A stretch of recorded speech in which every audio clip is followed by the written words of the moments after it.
Hey everyone, it's Marvin. This episode of Books and Boba is brought to you by Chinese Republicans, a brand new biting and dramatic satirical drama from the Roundabout Theatre Company in New York City. Set in New York in 2019, the play follows three high-powered businesswomen who meet for lunch every month to discuss their latest career triumphs, as they've done for decades. But the group is jolted when Katie, a bright-eyed 24-year-old new to the workforce, joins to navigate the world of corporate finance. As each woman attempts to steer Katie towards what they're certain is best, they're forced to grapple with how much they already have and are willing to sacrifice to climb the corporate ladder. Exploring themes of assimilation, intergenerational conflict, and gender politics in the workplace, all with unflinching wit and empathy, Chinese Republicans is a play for anyone who's ever tried to succeed inside a system that wasn't built for them. Written by Alex Lin, an exciting new Asian American playwright, and directed by Chay Yew, the play stars Jennifer Keita, Julie Lee, Jimmy Award finalist Anna Zalvesen, and Emmy Award winner Jody Long. So if you find yourself in New York anytime soon, don't miss your chance to be a part of the world premiere of a new Asian American classic. Chinese Republicans will be playing at the Laura Pels Theater in New York City from February 5th through April 5th. Tickets are on sale now. Learn more at roundabouttheatre.org. That's theater with the R-E. And now, on to the show.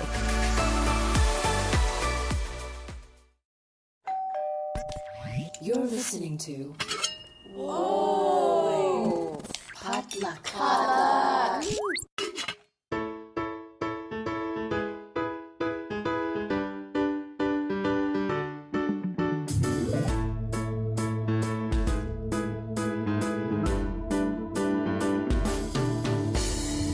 And hey, welcome to Books and Boba, a book club and podcast featuring books by Asian and Asian American authors. My name is Marvin Yue.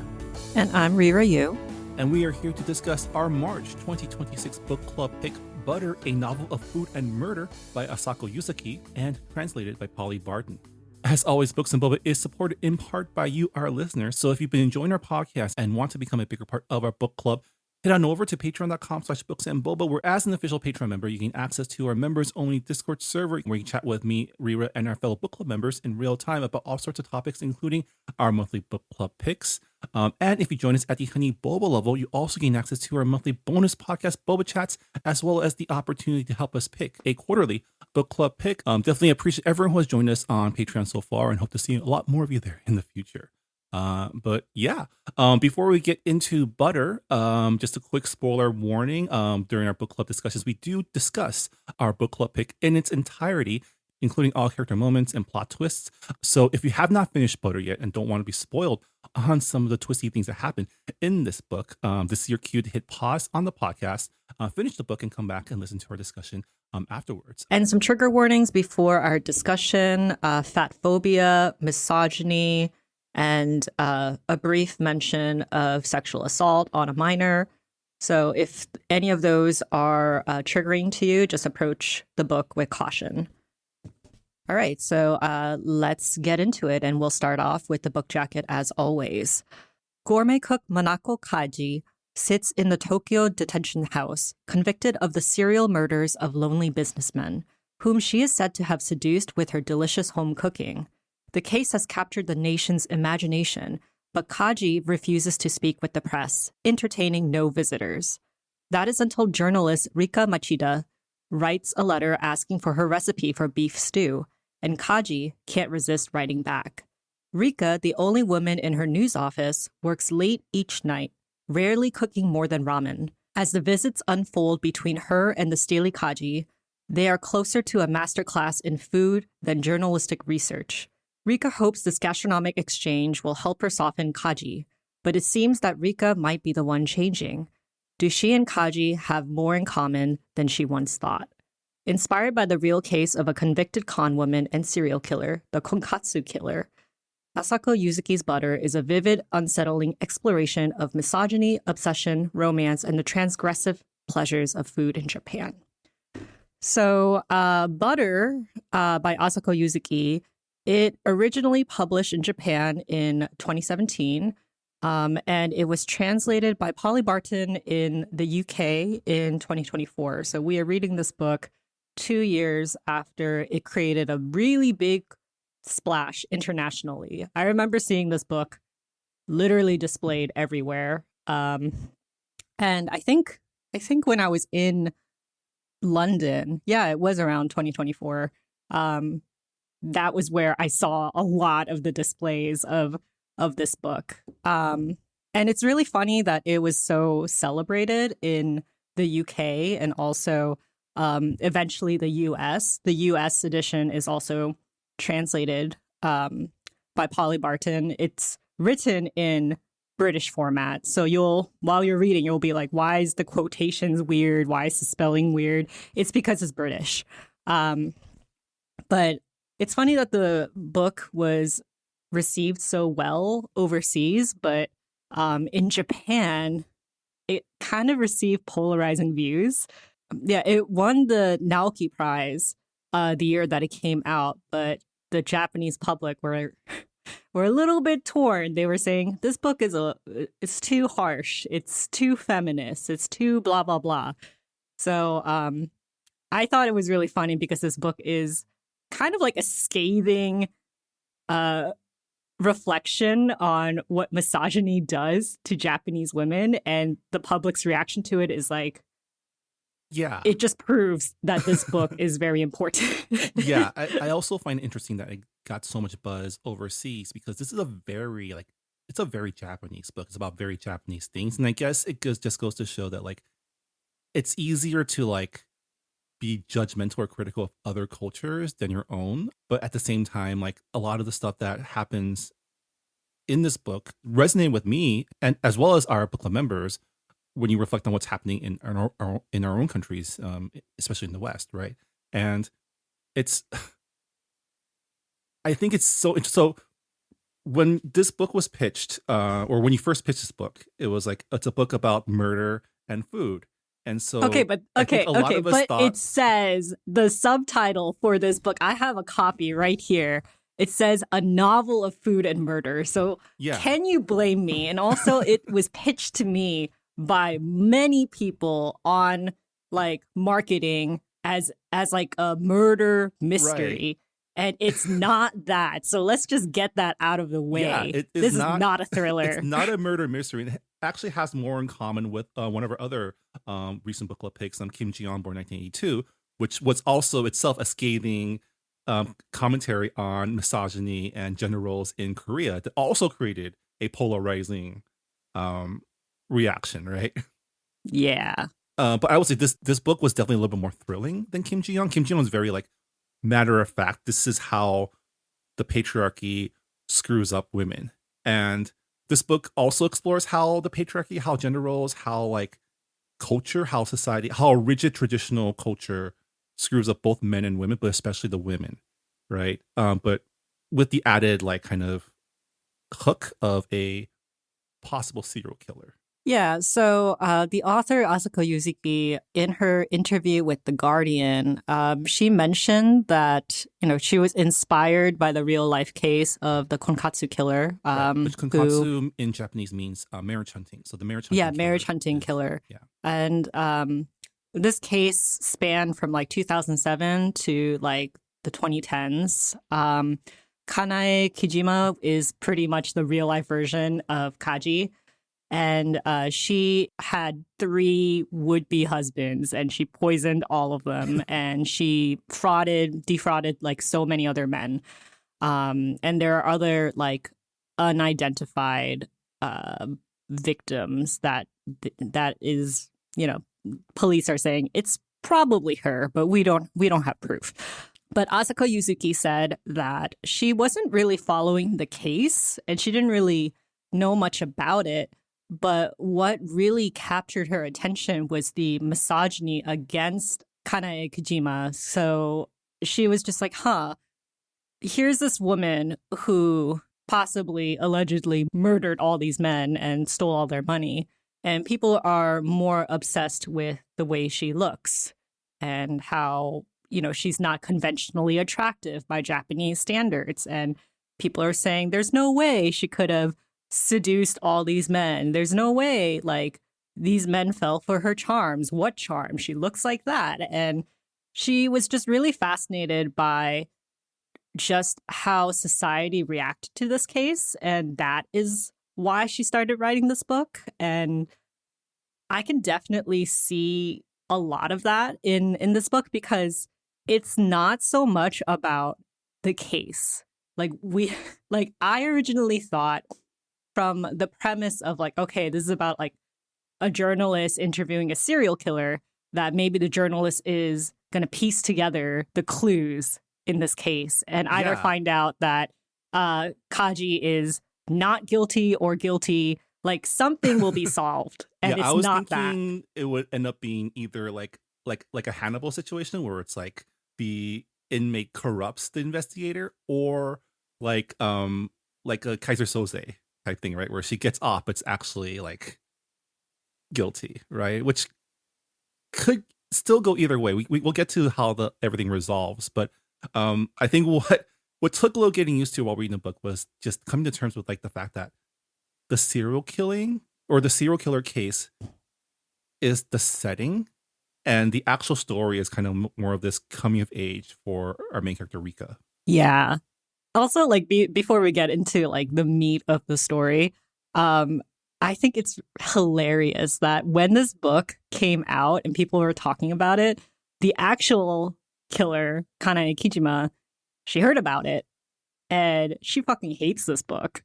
So I just thought that would be like a funny anecdote to add. Like she called it like theft of her life, and I was just like, okay, it's not about you, but that's like a classic narcissist take on it. Yeah. I mean, we could talk about it when we eventually get to talking about Kaji, because there's a lot of like, or do you just want, well, let's get to Kaji first. Like the story opens with Rika, our main character, who is this journalist at a men's weekly magazine, going to dinner with her best friend and her husband. And so, in this initial like dinner party, not really dinner party, this initial friends dinner scene, we get a lot of background on Rika, on Reiko, and their relationship, as well as what Rika does for work, which is for her to report on the things that she gets assigned to, which is a lot of like politics work. She has to do a lot of entertaining, and so we keep coming back to this theme where like women are like they're called upon to do a lot of like serving men in all aspects of their career as professionals and as like in the home. Yeah, like in their society, it seems that the default for women is to be someone who serves men, someone who is always going to be the one doing the quote unquote domestic duties, like serving tea, making sure that events run smoothly, making sure that things are organized for the men who are in charge. And you would think that they're competent enough to do all the work that they assign women, but no, it's, culturally in their minds are like, it's a woman's job. So why would a man do it? And it is funny to see the variations of like men in this book, because there are men who are staunchly, traditionally Japanese with like very strict gender roles. And then you have men who think that they are very liberal and are very very feminist in their views of like what a woman can do in their career and in their place in the home. But at the same time, it is very much rooted in misogyny, because like how can you, it is systemic. Okay, so how do you fix that? Yeah. And it's, everybody is kind of trapped under the patriarchy in this book. And even when you are considered one of the quote unquote good ones, you're not.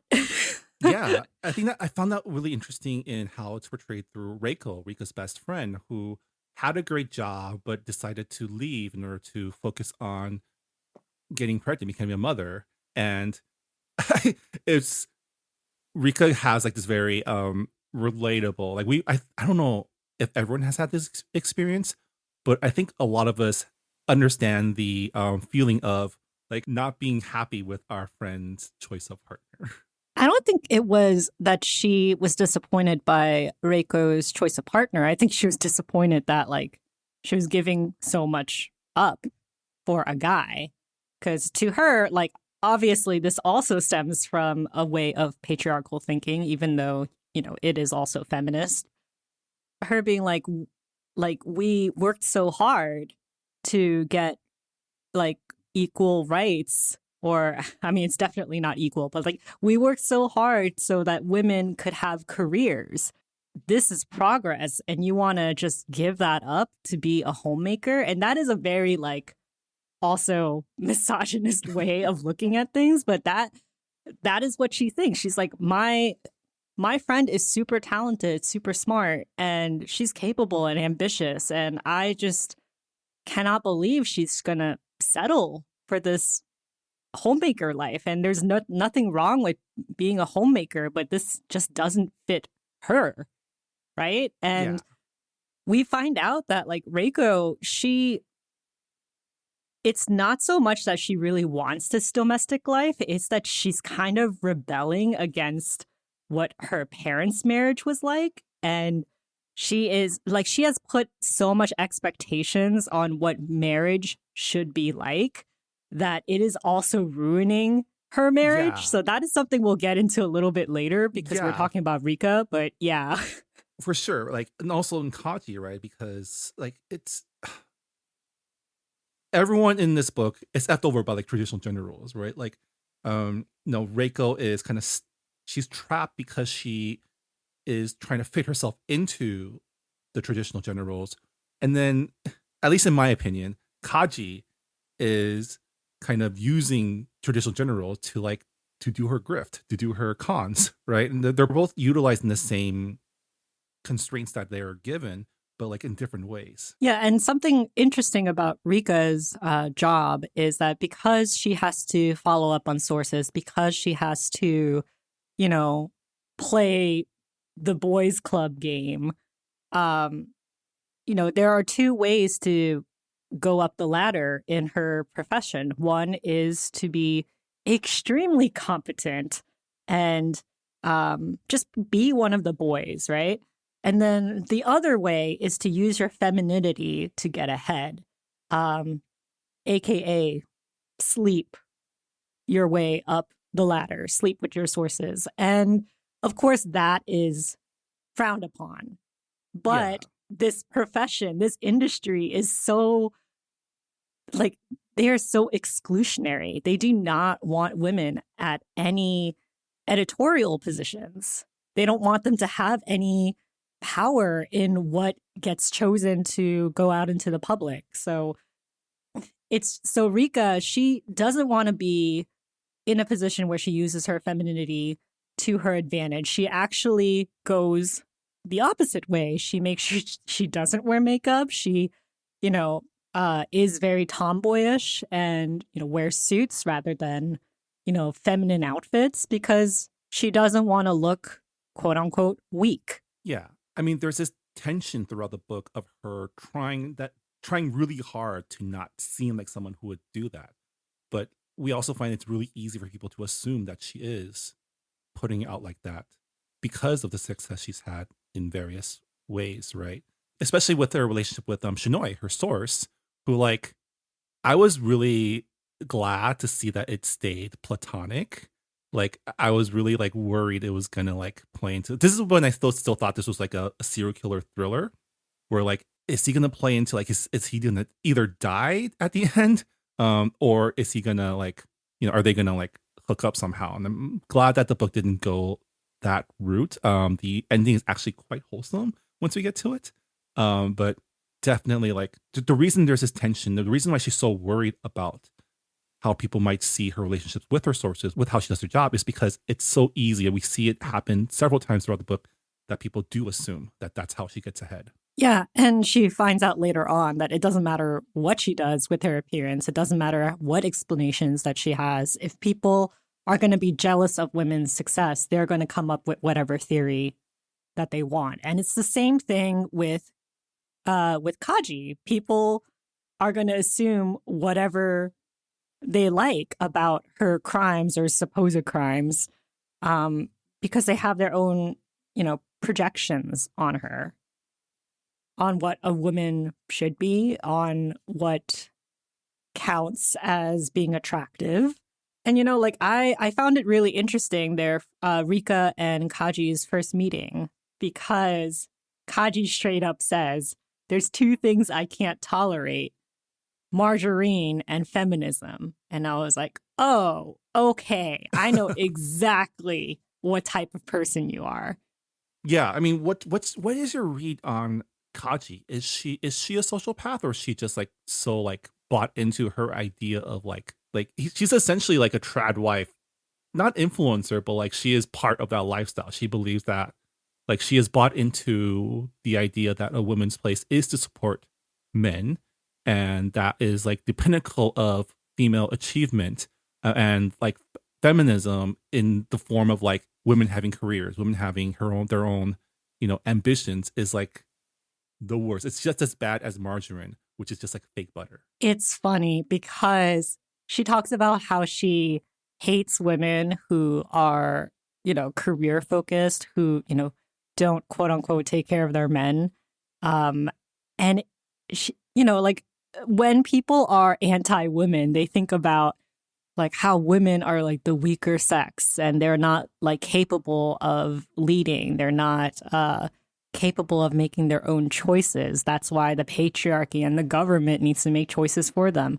However, Kaji, she straight up says like men are weak. Okay. Like they will not take care of themselves. They don't know how to. So it is up to us women to make sure that they stay alive by giving them home cooked meals, by giving them the support that they need to fill their insecurities, because otherwise they're going to die and then we'll be blamed for it. So she's not like, she's not criticizing women for being weak. It's quite the opposite. So it is a very funny take on anti-feminism. But it still comes from a place that like men are the most important thing in this world. Oh, and yeah. We must protect them, right? And I also found it interesting that this book, it's about feminism in general. It's about enjoying life and food, but it's also about like the male loneliness epidemic, right? Like all of her explain as a man. I mean, all of her so a running theme in this book is kind of men can't handle being alone. And we find out this is kind of the source of one of the sources of Rika's fascination with Kaji, which is the death of her own father and her own guilt associated with it, right? Like her father also passed away due to circumstances kind of similar to Kaji's quote unquote victims, right? Because we never really confirm that she kills them, but she does kind of kill them through like their own loneliness. And I mean, we can talk more about like what we think her culpability in their deaths are, but like all the men, or at least the way that I read it in the novel, is like the men all kind of freaked out when Kaji stopped paying attention to them, right? And we find out later on that it's because she started taking classes at this cooking school, made female friendships for the first time, and in a way decided to focus on herself for a bit, right? Not serve them, not make them the center of her world, and they couldn't handle it. And again, this is all could be smoke and mirrors because everything Kaji does and says you have to take with a grain of salt. Like a part of me still thinks that she is, because she is based on like a real life con woman. So like a part of me is like, did she con them? Or is she like sincere in her belief in like a woman's place? Because that is also a little like, it is a little nuts, right? Because I don't know.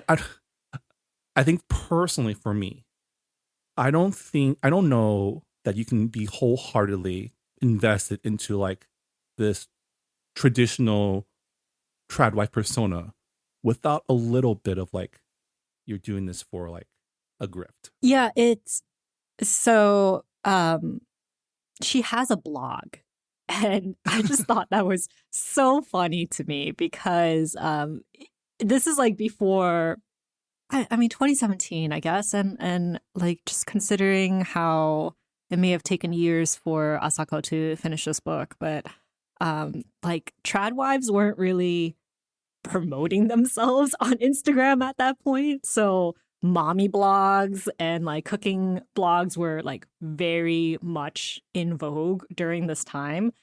And just the way she writes, it's like she's trying so hard to look like she doesn't care about her appearance, and like the way she even like dishes her food because the photos are bad, her tableware is bad, and it's like she cares so much about the brand of butter she uses and like these very like high end ingredients, but she's like slapdashingly putting stuff out there on social media, being like, look at me. I don't care about how I'm perceived. And I'm like, you absolutely care how you are being perceived. You are a narcissist. And this is just like a way for you to spin yourself as someone who doesn't care.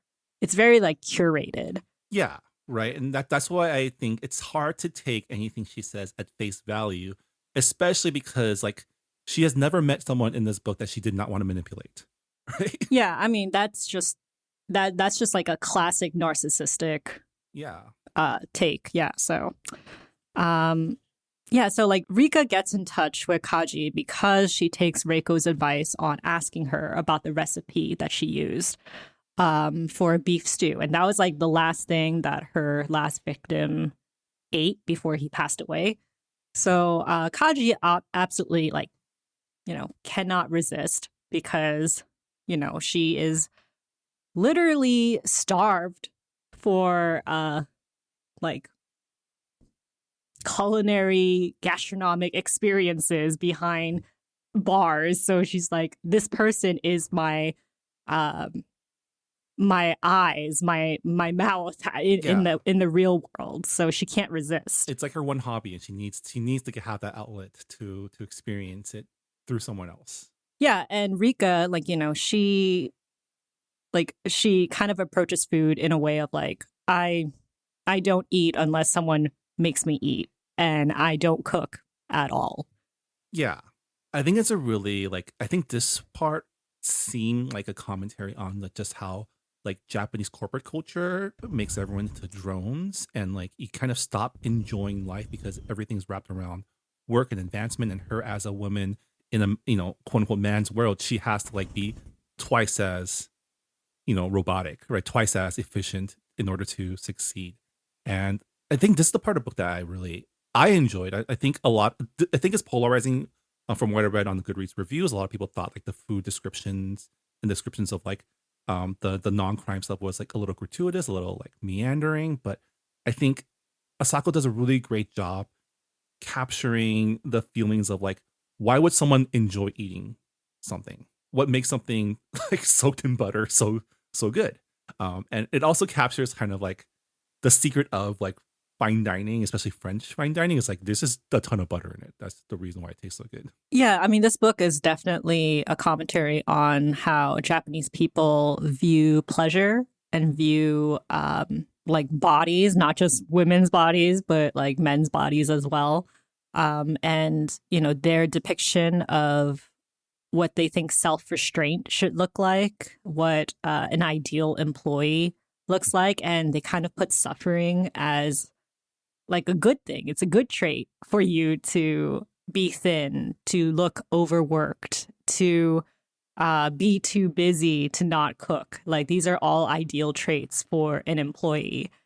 There's that one line by Makoto when he was complaining about his favorite idol in like that girl group that he likes, which is like, oh, I'm so mad at her for gaining weight because that means she's not putting in effort. Yeah, and it's weird because people when people think about like women's bodies, they might think like, oh, it's sexual, right? It's all about like what men want women to look like for their own pleasure, but it's also a way for women to have one form of control in the system that makes so many choices for them.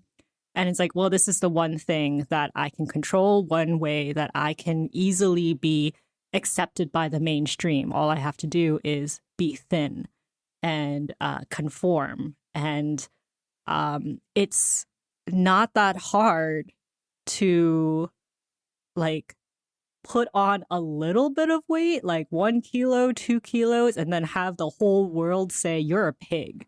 Because that kind of system allows for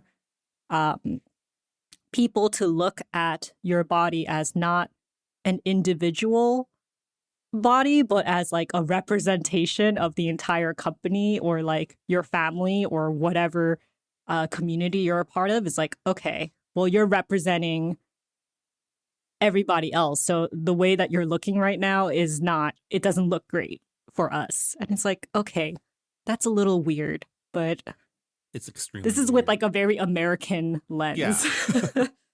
But I mean, so through her experiences with Kaji trying to, soften her up so she can get the exclusive interview, she starts essentially experiencing, like, she gets sent on missions by Kaji to experience the joys of food. And we start with like butter, rice, and soy sauce, which is a classic comfort food dish in Japan, apparently, according to Shoro Nakajima, one of the top chef people I follow, who did post a butter, soy sauce, rice recipe recently. And then, she kind of discovers that, like, hey, I like it when things taste good. I like it when I make something to feed myself, and I am enjoying this experience. And in the process, starts gaining some weight, right? And this is when there's got just so many comments, right? Especially from her boyfriend Makoto, if you can call him that, right? They're kind of like more like friends with benefits at this point, Like situationship at this point, yeah. But he's the one that complained about how his favorite idol gained some weight, and like, he's mad at her for like not putting the effort. And he kind of makes similar comments to her too, right? Like, hey, you're kind of putting on some weight. Like, are you not like serious about work anymore? Right? Or something to that effect. I don't remember the exact quote, but like kind of questioning her commitment because she's gaining weight. Yeah, and it's really hypocritical because men in the same position as her, gaining weight is kind of a sign of, oh, you're doing your job. You're like, participating in the late night entertaining of clients. Like, it means that you are, out there networking. And for women, it's like you have to look conventionally attractive at all times. You have to be demure. You have to be thin. You have to be able to go above and beyond to be of service to men. And it's like there are so many defaults. They just want a woman that is like a template. They don't really care about your individual traits. And it's just so hypocritical because men get to do whatever the hell they want. Yeah. Want in the same position. Yeah. We were discussing this on the Discord, which is like, are there any passages where like the men are being judged for how they look?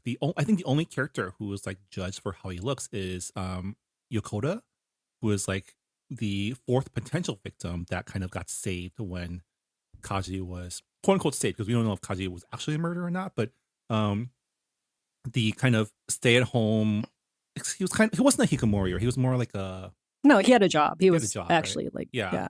But he was definitely like someone who like could not take care of himself, right? As a single person. Well, there were descriptions of men's bodies throughout this book being like, oh, they must have been really handsome and fit when they were younger and they've grown soft with age, but it's like it made them more approachable.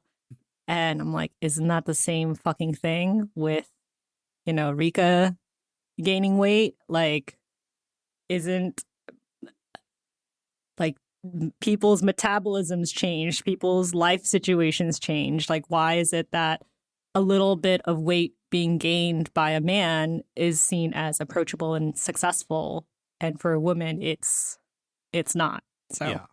But Rika goes on this journey where she's not only like cooking her own food, Kaji is like sending her on like these deranged, unhinged missions, like, oh, you need to eat this specific chain ramen at like 4 a.m. after you have sex with someone. It's like the best thing ever. And she actually follows through and does it. It was like, that's a little much. I mean, truly, Kaji is like the proto Instagram influencer or TikTok influencer. Like, let me show you a hidden gem, or let me show you a hack for the best ramen ever, right? And like, if this took place in like 2025, Kaji would definitely be like trad wife foodie influencer, right? Yeah, and it is funny that, Kaji has her flock of worshippers, like she says. Like, she has supporters, and people, whether they hate her or like love her, they think that there is this magnetism about her. There is this charisma, despite her not looking conventionally attractive. But Rika later on, she says, like, I thought you were special, but you're not, because all you had was time and money to cultivate your tastes. And anyone with time and money would be as cultured, be as sophisticated with their palate as you. So you're not special. And you like a lot of the luxury brands, not because they're actually good. Maybe some of them are, but you just like it because of status. Yeah. And from a certain point of view, like, even her role as like the caretaker, the trad wife, she was also a failure in that because her men all died. Yeah. And, she had a dream of getting married and, being a mother. And it's just kind of weird because I'm like, you could have easily done that. But you continue to have these relationships with your clients. But that is assuming that she actually wanted that trad wife life and this wasn't a grift or con, right? Because that's also like on the table too, which is like, is she actually serious about this life, or is she using the trappings of trad wife culture to get what she wants, which is like money to go eat at fancy restaurants and do what she wants? Yeah. And that kind of indulgence is seen as a sin in Japanese society. And which is why like people are so like immediate in their negativity towards Rika gaining weight, because they're like, oh, you're not exercising, you're not putting in the effort of losing weight. And if it seems like you're enjoying life too much, you are just not life maxing to the full to the fullest, and this book is very much about like discovering how much is enough for you, what is a good amount for you, what your own tastes are, like what do you want out of life apart from what society expects of you, and how do you navigate that without self-loathing and descending into this spiral that Reiko kind of goes through. Yeah. Do you want to talk about Reiko's own journey? Because she has her own adventure in the background of Rika's quest, which I was surprised in how involved she ended up being.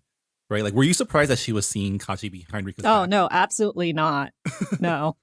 Because maybe it's because I've seen a lot of true crime documentaries, and a lot of the amateur detectives are people who, have a lot of spare time at home and are kind of bored with their lives. And, like her friend is interviewing a serial killer or a possible serial killer. How can you not get invested in that? How do you not use the internet as like your resource and like get really into it? And it seemed like Reiko is the type of person who like goes on extremes. Like, even though she was really competent at her PR job, people still didn't like her because they were like, you are unhinged. Like, you take things too far.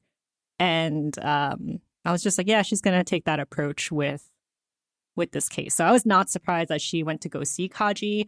And I was also not surprised that there was this kind of tension and jealousy over Rika spending time with Kaji and kind of absorbing her bullshit philosophy on food and men and a woman's place in the world. Right. But Kaji also kind of played Reiko like a fiddle too, which leads me to believe more in the camp that like Kaji knows what she's doing. She is definitely like grifting and not like a true believer in her cause, right? Yeah. And you would think that Reiko and Kaji would, there's a lot of similarities. They're both like really good cooks. They are determined to be a homemaker, but but Reiko, it seems like she's doing it as rebellion, right? Rebellion against her parents' non-traditional open relationship marriage. And it's not so much that she believes in, traditional like trad wife philosophies, but it's just like, this is what my parents did. I don't really subscribe to it, so I'm going to go the other way. It's a very extreme personality. Yeah, I think it's also, like you mentioned, like she does everything 110%. So like if she's going to be a housewife, she's going to be the best housewife ever. And the fact that like it's actually causing her marriage to fall apart and like she's not getting what she wants out of it, even though she's doing everything quote unquote right.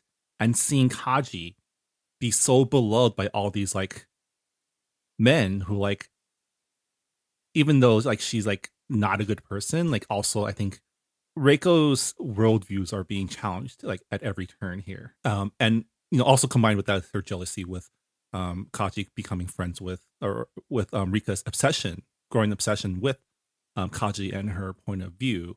And something that some of our book club members mentioned was like they kind of wish that like Rika and Reiko were endgame in this book, which I get because like they do put down some like sapphic romantic, undertones, sapphic tension. Yeah. Which I think it's it's par for the course whenever you in Japanese media, at least from what I've seen in like from anime and stuff, with like when you have a prince trope, right? Because the prince of the girls' school is like a well beloved like shoujo trope, right? There's always like that piece of like sapphic tension, but it's always like I find unless it's outright a Yuri like girls' love story, it's almost always queer baiting, right? Yeah, I mean, I hesitate to use the word queer baiting because, you don't know someone's sexuality just by their looks and behavior. And I don't know. I think it's really par for the course when you go to an all-girls school for pretty much your entire life up until like mixed co-ed university. You're looking for substitutes, and it's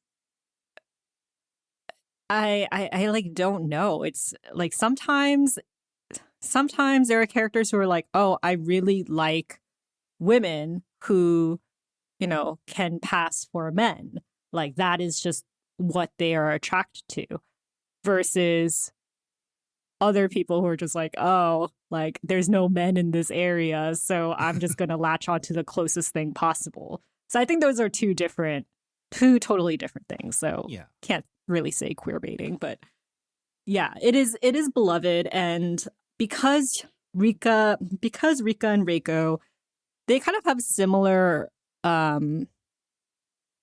not upbringings, because Reiko grew up in like a very like rich household with loving parents, whereas Rika had like an abusive father who her mom divorced, and her mom became a single working mom. So there's differences in that, but both of them went to all girls schools, and I feel like in those types of settings you bond so intensely with other girls. So in a lot of cases, like your relationship with your girl best friend is going to be stronger than your husband. So I'm not like too surprised that there is like this intensity between Rika and Reiko that can be read as like romantic. But yeah, I hesitate to call it like romantic. I think there's definitely like sapphic undertones to it, but love doesn't have to be romantic. It can also be it can also be worship. It can be like adoration. It can be platonic. Yeah, it can be a lot of things. Yeah. What did you think about Reiko's excursion into becoming essentially Yokota's mom / housekeeper? It was interesting because she goes thinking that Yokota is the child molester who assaulted Anna, assaulted Kaji's younger sister. Yeah. And is the reason why Kaji became a serial killer. So she's like going there to collect evidence, but she ends up playing house. She ends up competing with Kaji, being like, oh, Kaji was with Yokoda for 4 days before she was arrested, and she had him wrapped around her finger. I can totally do that. And she is severely disappointed because Yokoda wants really nothing to do with her when she shows up at his doorstep, and she's not the kind of girl that he was talking to online. And even though she's doing all these services like cleaning and cooking for him, there's like no gratitude whatsoever. And she realizes that this feeling of emptiness that she's having at Yokoda's place is the same feeling that she's having at her own household with her husband. She just feels unfulfilled and just resentful. And that's kind of when she has her real mental breakdown. And thankfully, she has a support network who, you know, like gets her to a separate home outside the home that she shares with her husband. She has time to like really reflect and stuff. And that's not something that a lot of people have. Yeah. I mean, during this time, throughout the book, she is trying to get pregnant because that's what you're supposed to do when you become a wife and a homemaker. And, you know, she's going through all these fertility treatments, doing all these like, there was that one scene where basically she's saying that her husband refuses to get tested to see if he's the one that has a problem. Right. And then later on, Rika is talking to Ryosuke, and he confesses that like he's actually just worried that if it turns out that he's the problem, that they can't have a child together because of him, that she'll leave him. And it's like a very like kind of, oh, this isn't about like being macho. This is about male fragility with you. Like you're afraid that you are not man enough. Yeah. And also it made me like wonder because the reason why Reiko has a hard time accepting her parents' marriage is because it was open and they were seeing a lot of other people. And, you know, when she confronts her parents about it when she's a teenager, her dad says, I can't have sex with someone that I see as family. And her husband pretty much says the same thing to her. And it's hard for me as a reader to discern whether or not like he actually meant that or he was just masking, like being like, well, I'm insecure about, you know, my virility. And I'm just going to say this and not mean it at all. So it's hard to say. But I do know that there's a lot of marriages in Japan where marriage is just like a status symbol. Like there is no sexual chemistry at all.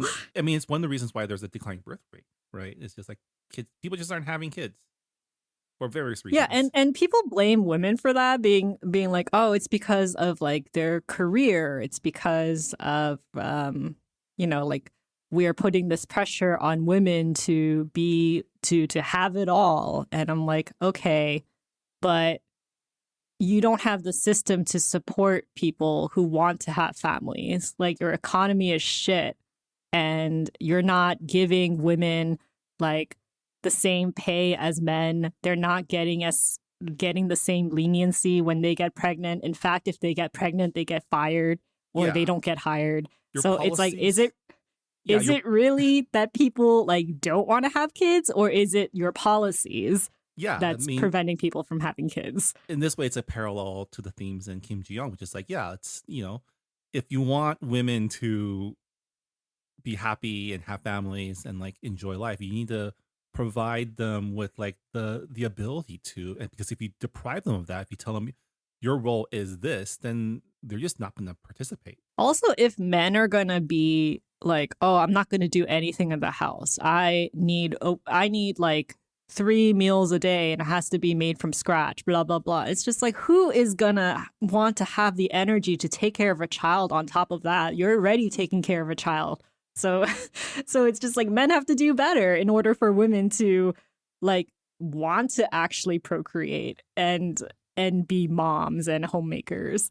And that mindset is actually what probably killed all the men in this book. Like the 3 victims of Kaji, as well as Rika's dad, right? We learn about Rika's father as we go about the investigation because Rika finds out that Reiko's been spilling the beans about her dad to Kaji. So that's how she knows. Dude, that was right? like the greatest betrayal in my opinion. Like people thought that Kaji's betrayal to Rika at the end, like coming out with like an article saying, oh, like Rika's articles are fake. Like I never said those things. Here's my tell all.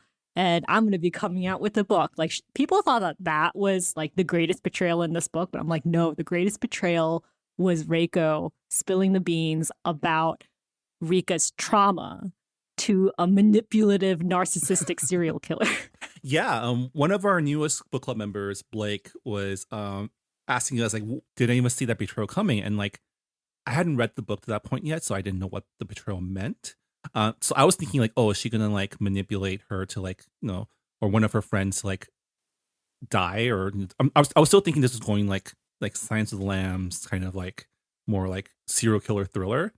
But when it turned out to be just like a rival article, kind of debunking everything that Rika wrote in her like hit article, I was like, you know what?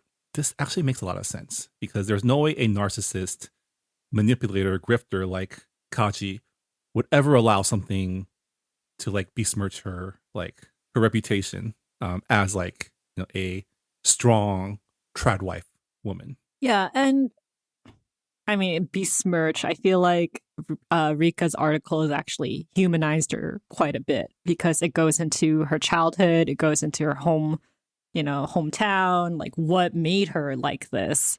And I feel like the public wouldn't have had that context without Rika. So yeah, but also like Kaji like hates vulnerability, right? Does not want to like, she's definitely a textbook narcissist, which is like she can't have anything out there that portrays her as weak, right? Her strength does not come from weakness. It comes from her steadfast belief that this is how a woman should act. This is how a woman should serve her men, right? And that belief comes from her parents as well. I was very like intrigued by how everyone's childhood trauma with their parents really shaped their worldview on like feminism and patriarchy. Because the reason why like Kaji hates other women and believe that a woman should be like a wife and a homemaker, and that's like the end all be all for women, is because her mom was a career woman. Her mom, was ambitious and, didn't really know how to cook well.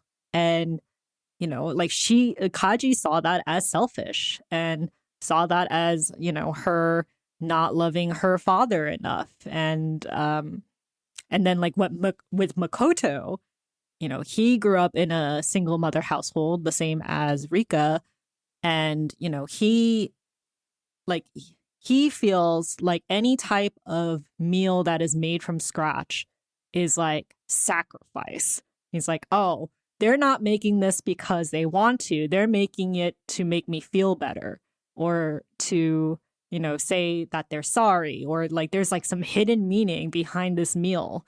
Like when Rika makes pasta for herself and he's like, hey, can I come over for the night because I missed the last train?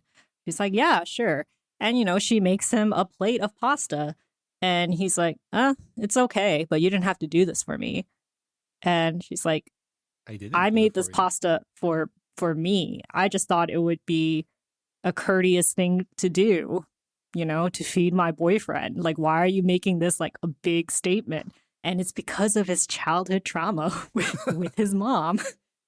Yeah. And, we also learn about Rika's childhood trauma with her dad, which we mentioned is relayed to Kaji through Reiko, which is like her dad went down like a spiral after separating with his mom and couldn't take care of himself and was the type of person that you see the similarities between her dad and Kaji's victims, which is like they all kind of died through neglect, right? Not taking care of themselves. And we learned that Rika's dad was kind of making it a point like, oh, you don't want to be with me? Now look at how bad my life is. Look at how unhealthy I am. Look at how like I'm not taking care of myself. This is because I'm alone now because you left me. And that's kind of the message he was trying to give.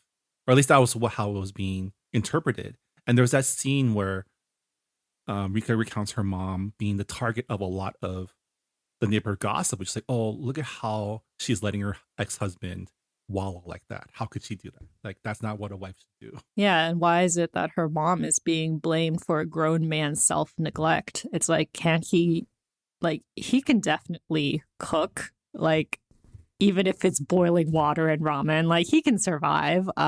You could at least, like, know how to clean your sink.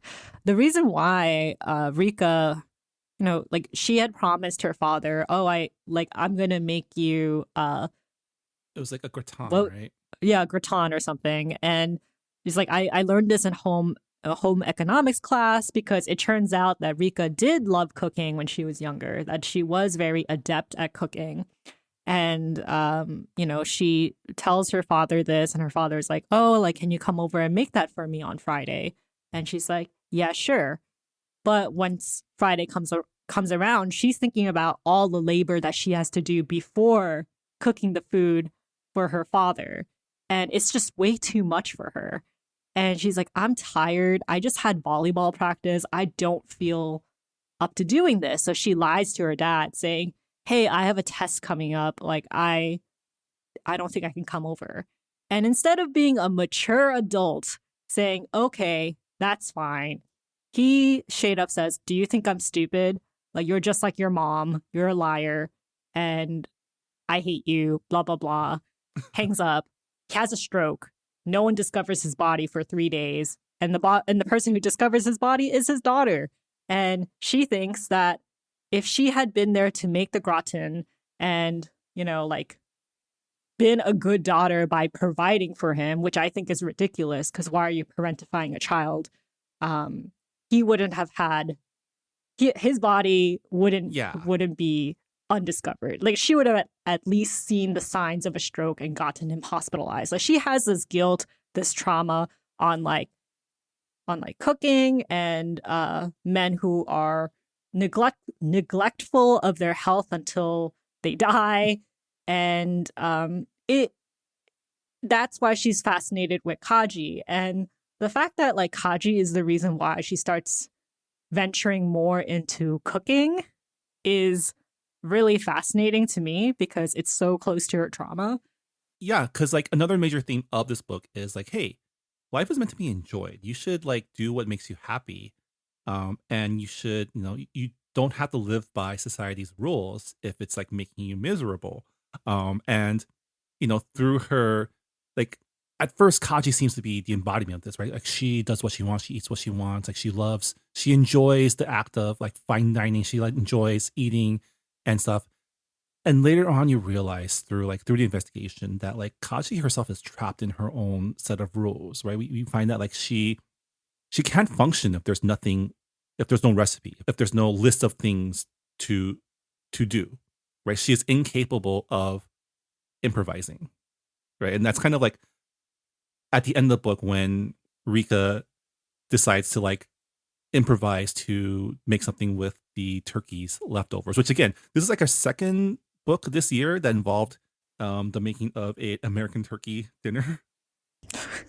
Right? Remind me, what was the first book Reeve. Oh, Yeah. you're right. Yeah. Yeah. when I forgot the owner's name, but like when the master is dating the American girl and like, oh, I want to make you a traditional Thanksgiving dinner, and they go through the whole rigmarole. I think this is the second book, and this is something that Kappa Jen, our book member, also pointed out. Like, this is the second turkey roasting story this year that goes into like the whole process of preparing and roasting a turkey. I think this one definitely captures like the anxiety of like someone who's not sure how to cook a turkey, and like the fear that like, I sure hope people don't get salmonella from this bird I roasted. Right?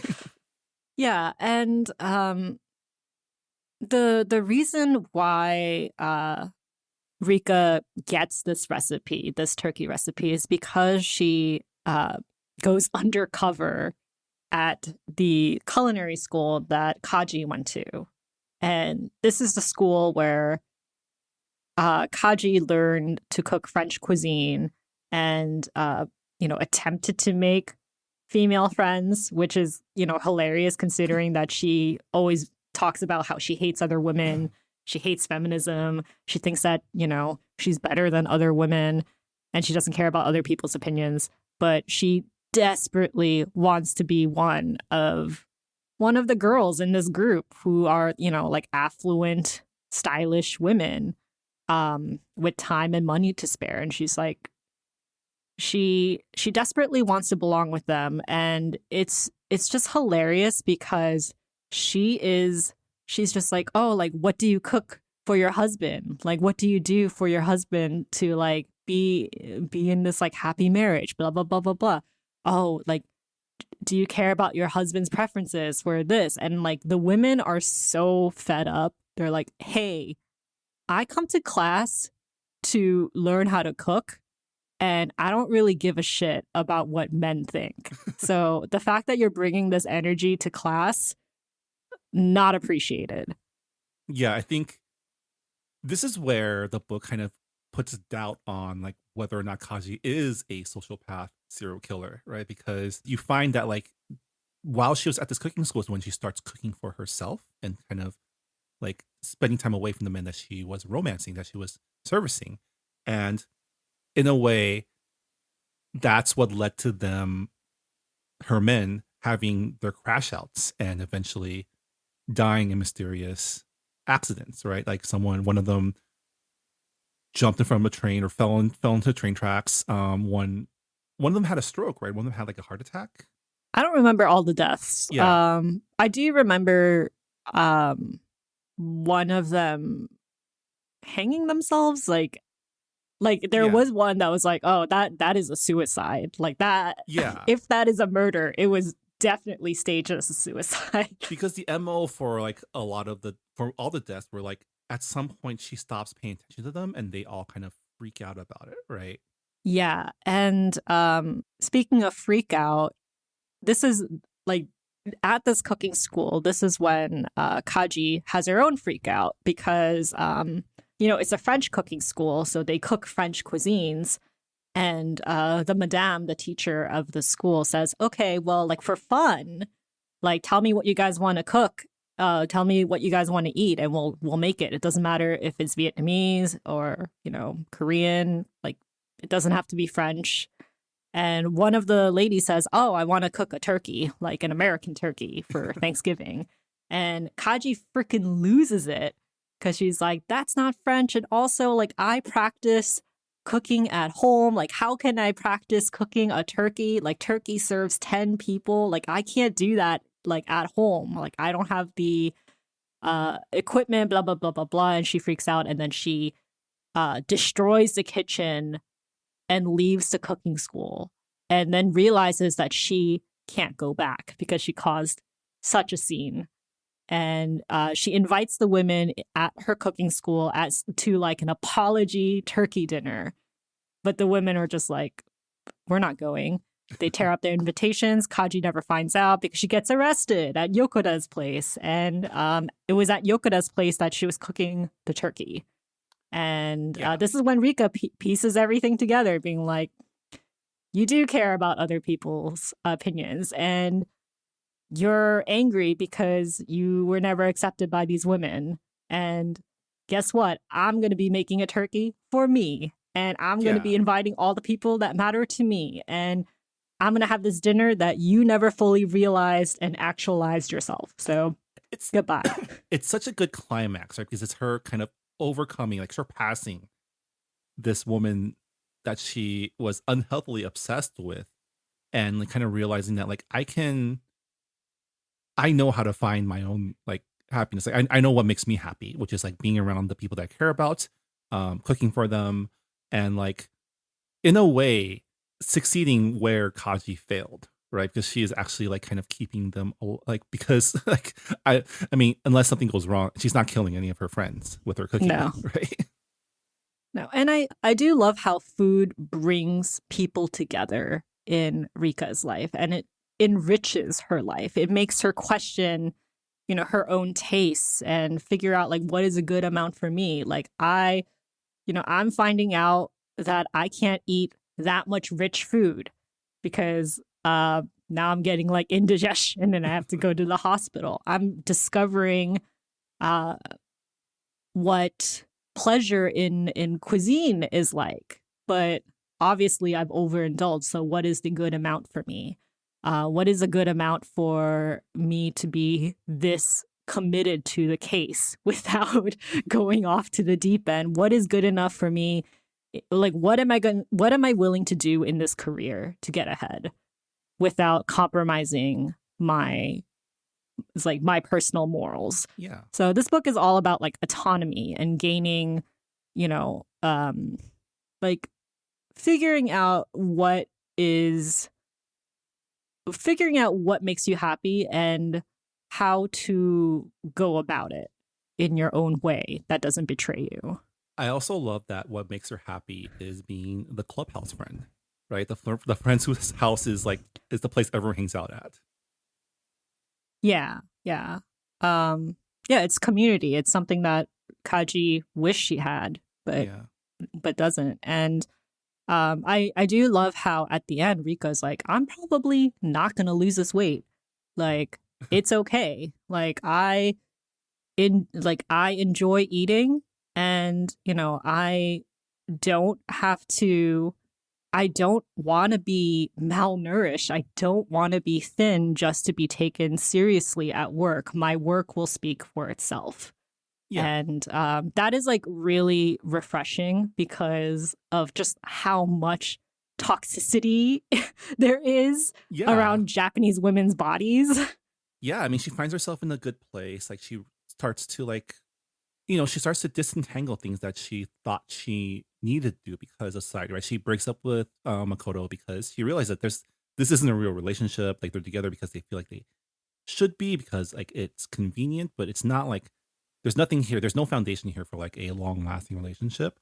He has a semi crash out when that happens, but then he comes around, thankfully, and kind of is there for her when she is like, in the pits after Kachi kind of like blindsided her with the rival, like with essentially like her slanderous rebuttal to her article, which is at the same time written by the new man that she is romancing, even though she's still in jail. Yeah, and also like this is where Rika is getting the receiving end of all the hateful comments that were thrown at Kaji for being ugly, for being being fat, being like not conforming, because they're saying all the same comments to Rika, and Rika's like, oh, if they thought I was fat then, I'm really fat now. So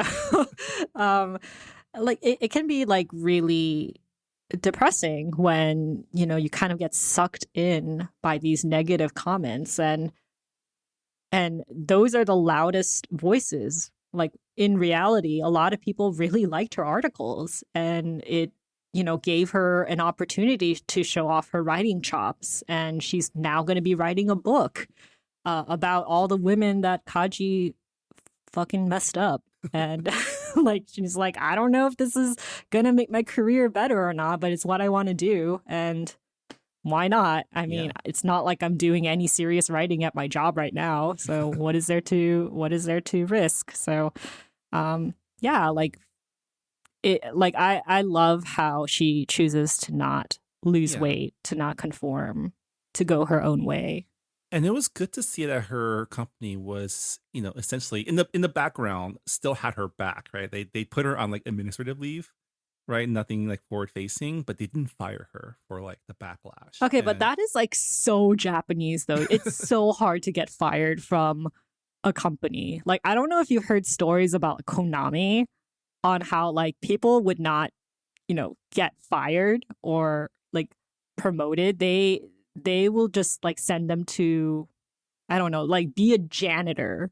And it's like, that's their career now because they made like a small mistake in like software. And it's just like, you hear stories like that and you're like, okay, you might not be fired because that might be too much for the company.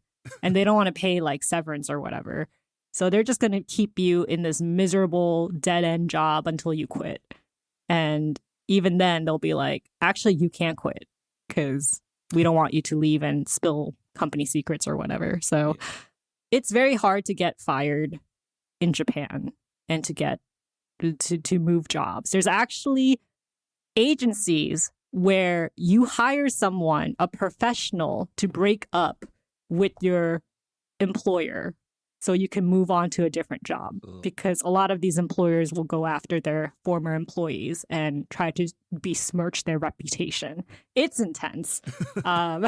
So Okay, so maybe Yeah, you have not to- a silver lining, but I No, it did is not. appreciate that she did build this found family around her that comes together in the turkey dinner. I was pleasantly surprised that like you, like her junior, didn't turn out to be like an antagonist. Like she kind of ends up looking up to her for like doing like her job well. Because at first she was a little like, you get the feeling that you kind of saw her as competition in a way, right? I mean, like, I didn't really get antagonistic rival vibes from you, but it was really sweet that you volunteered to like help out with the turkey dinner. She was like the first to, tell Rika like, "Hey, I admire you. Like, don't read the hate comments. Like, never read the comments. I'm a Gen Zer. Like, believe me, you don't want to go there." She's also the one who is into the same idol group as Makoto, and she Yeah. outs Makoto as like a girl group Otaku. fan, and she's like, yeah, and she's just like, "Oh, did you know that he like dropped support of his bias of this girl group because she gained weight because she hit puberty, and now everyone hates her, and he just can't, it's just Yeah. too much for him." And I was like, "Oh, girl, you're spilling the tea." But then Rika's the one that calls him out on it, like, you only don't like her because everyone else doesn't like her. Like you need to be confident in your own convictions that this person is your favorite. Like be a grown man about it. And then it was nice to see that she did get through to him because he did like eventually, like, because when he comes to bring her dinner when she's like in down in the dumps, he's coming back from like the farewell concert of his bias. And he's like, yeah, like you're right. Like I just needed to like what I like and not care what other people think. Which is nice. I think they had a good, like, even though they're not end game, I like that they ended in like a reconciled position with each other.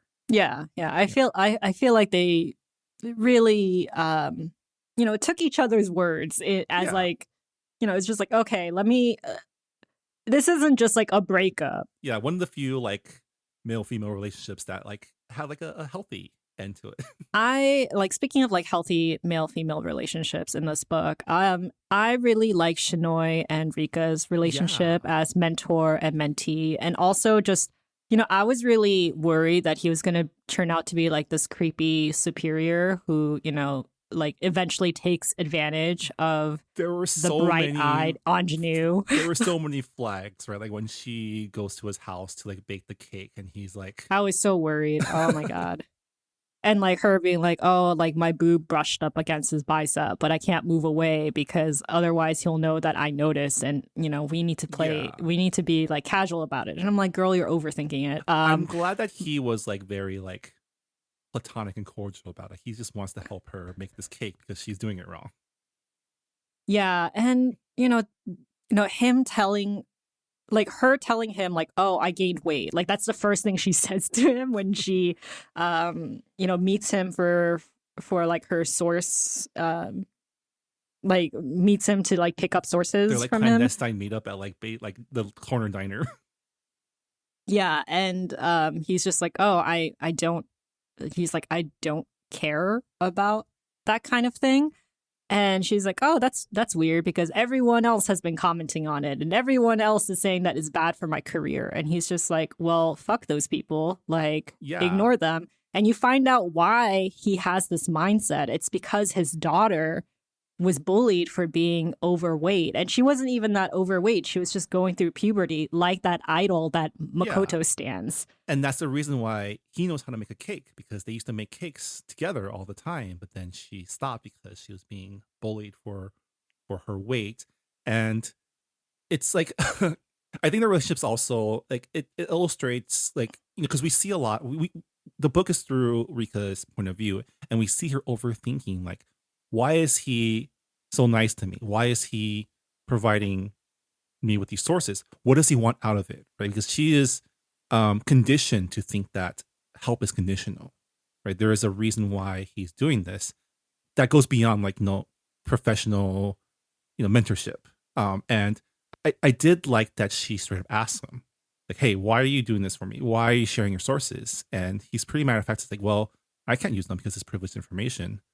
So like if I can use it, I'd rather use it to help someone who like I think has promise. Yeah, and also like because of this profession, they have to do a lot of like, nighttime entertaining, right?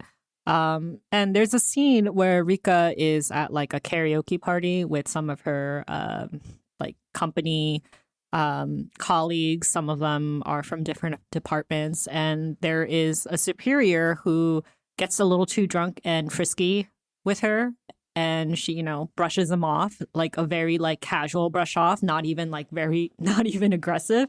And the guy turns, it's just like, oh, it's not like I wanted you anyway, pig. And it's like, whoa, Yeah. where did that come from? Just from a slight show of rejection. And then the next day he's like, oh, by the way, I was really drunk, I'm so sorry. But I'm like, that's not genuine at all. You knew exactly what you were doing. So I was very scared that Shinoi would be that type of superior. But he turns out to be a nice guy. He turns out to be a guy who, has empathy and really wants people to do well, which is very rare in that industry, apparently. Also a way for Rika to work through her own daddy issues, right? Because here's someone who went through a divorce, is kind of like not really taking care of himself, and like gives her, like in her mind, a chance for redemption of what she couldn't do for her own father. She later, realized that this isn't like, she was also just like kind of reading too much into it. But I think I like the fact that he is part of the found family that comes to Rika's, turkey dinner, and that offers him a way to reconnect with his daughter as well. Yeah, and his daughter wants to be like, his daughter invites herself to this dinner. She's like, wait, you're eating a turkey? I want to eat a turkey. Let me go. and I was like, that's like really wholesome. And especially since she's going into school for, she's in school for nutrition. So she has turned her eating disorder into something that, she can use to help, like, she uses it as a way to empathize with other people and to bring, like to have a healthier perspective on eating. And as someone who, I mean, this book, it's like rife with fat phobia, and not that America doesn't have fat phobia, because we do. I mean, currently look at the Ozempic crisis and look at like the Hollywood stars who are super thin now. But it's so much harsher in Asia.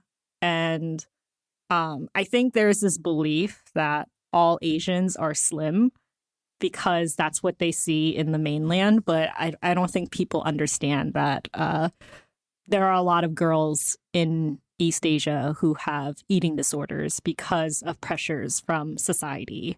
And it's just like, I found it really relatable as someone who, went through puberty and all that, and, very used to Asian relatives and people in the community just commenting on everybody's bodies. So like, it was nice that there was people like Rika and Shinoi's daughter who's just like, it's okay to be a normal weight because that's what humans are. Like humans aren't meant to be like sticks. They're meant to, be varying sizes.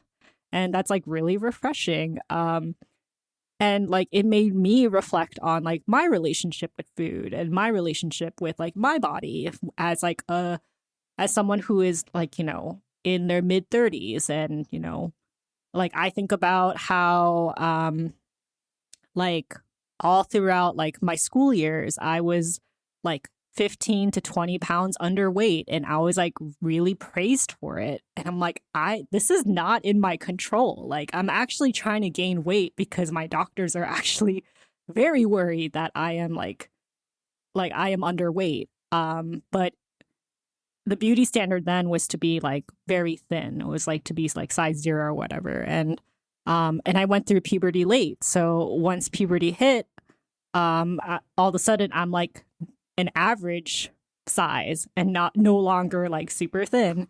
And it really affected how people saw me and people interacted with me. So I was like, okay, yeah, like this is relatable. And I'm the heaviest that I've ever been now. And sometimes that's like really hard because it's just like, oh, I'm not the same size or weight as I used to be in like high school or freshman year of college. But I'm also like, I'm a 30-something-year-old woman. I'm not supposed to be built like a teenager. That's just unrealistic standards that the patriarchy has thrown at women. I think ultimately that's the central message of this book, which is like, hey, don't let society dictate what makes you happy or what you should or shouldn't be doing.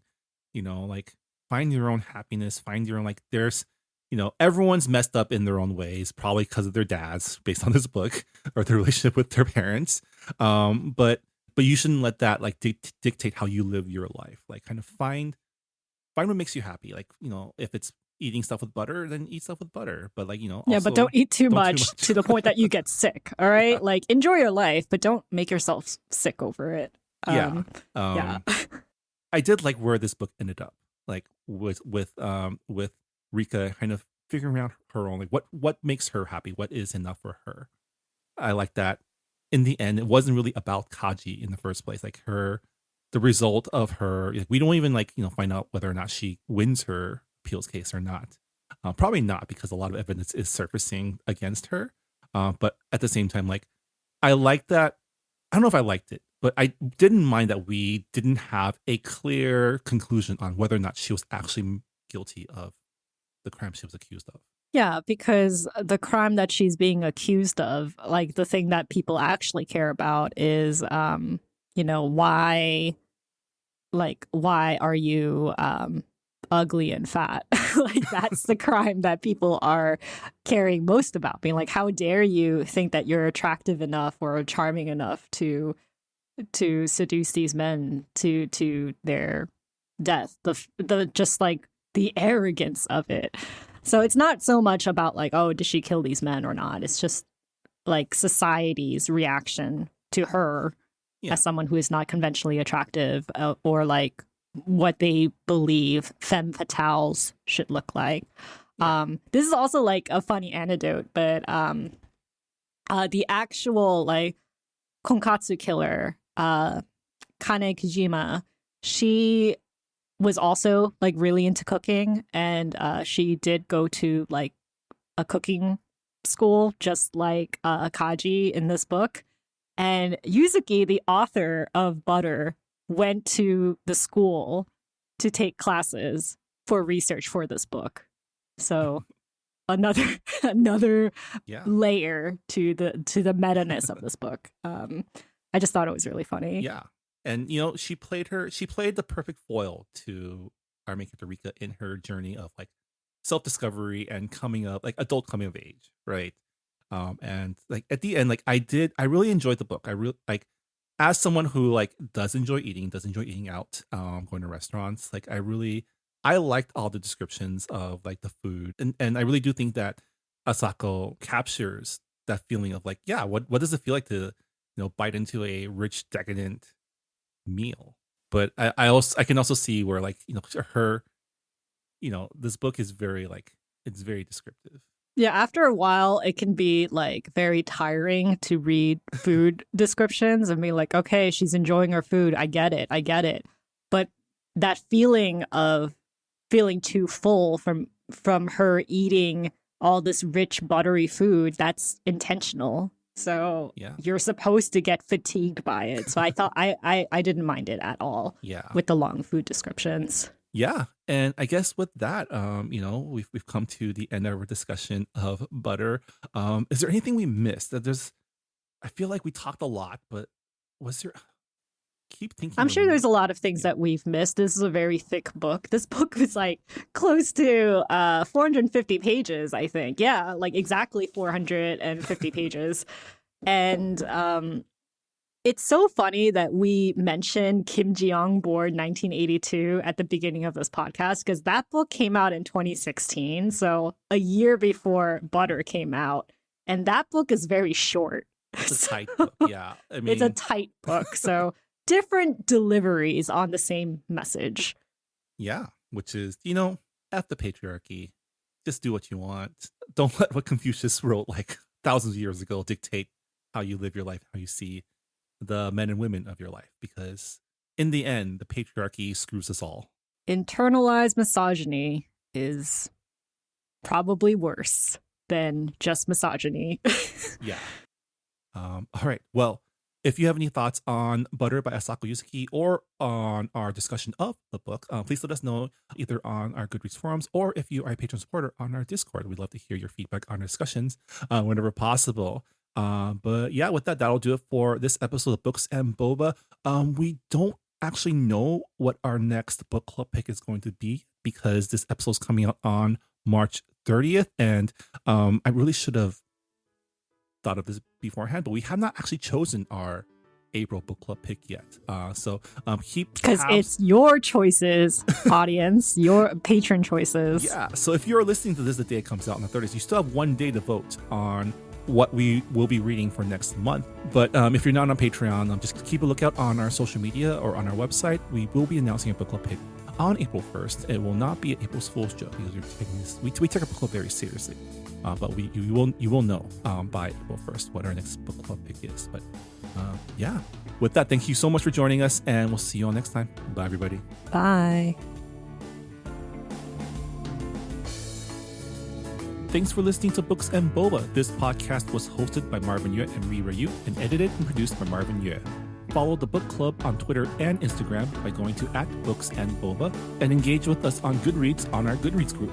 You can also check out past episodes of the podcast by going to booksandboba.com and by subscribing to us on your favorite podcast app. Don't forget, you can support Books and Boba and Asian American authors by purchasing books at our bookshop.org account. Check out the link in our show notes and also at booksandboba.com. Books and Boba is a proud member of the Potluck Podcast Collective, a collective of Asian American hosted podcasts featuring unique voices and stories from the Asian diaspora. Learn more about the collective and check out our fellow Potluck shows by visiting the website podcastpotluck.com. Thanks for listening.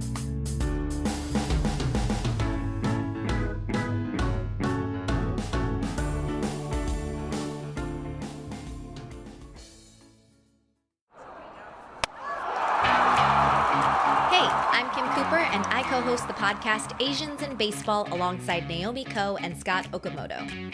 Asians in Baseball is exactly what it sounds like. A podcast about the Asian and Asian Native Hawaiian Pacific Islander Americans in Major League Baseball. Every week, we break down the highlights of what's going on with Asians in baseball and then take a deeper dive into the Asian and Asian Americans past and present who have shaped baseball as it is today. Whether you're Kim Eng's #1 fan or you've never even heard of Hideo Nomo, we've got something for everyone, especially for the Shohei Ohtani stans. Maybe too much for the Shohei Ohtani stans. Listen to Asians in Baseball wherever you get podcasts, part of the Potluck Podcast Collective.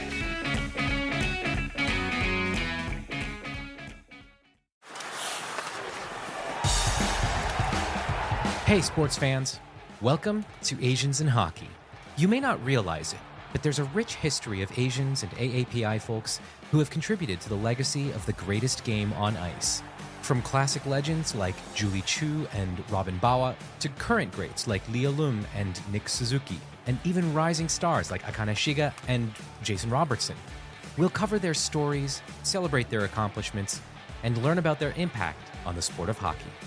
I'm Nate Nakau, former beer league player, occasional youth hockey coach, and longtime hockey fan, and I'll be your host as we take a look at the rise of Asians in hockey. Subscribe to us on Apple Podcasts, Spotify, Pocket Casts, or wherever you get your podcasts. Part of the Potluck Podcast Collective.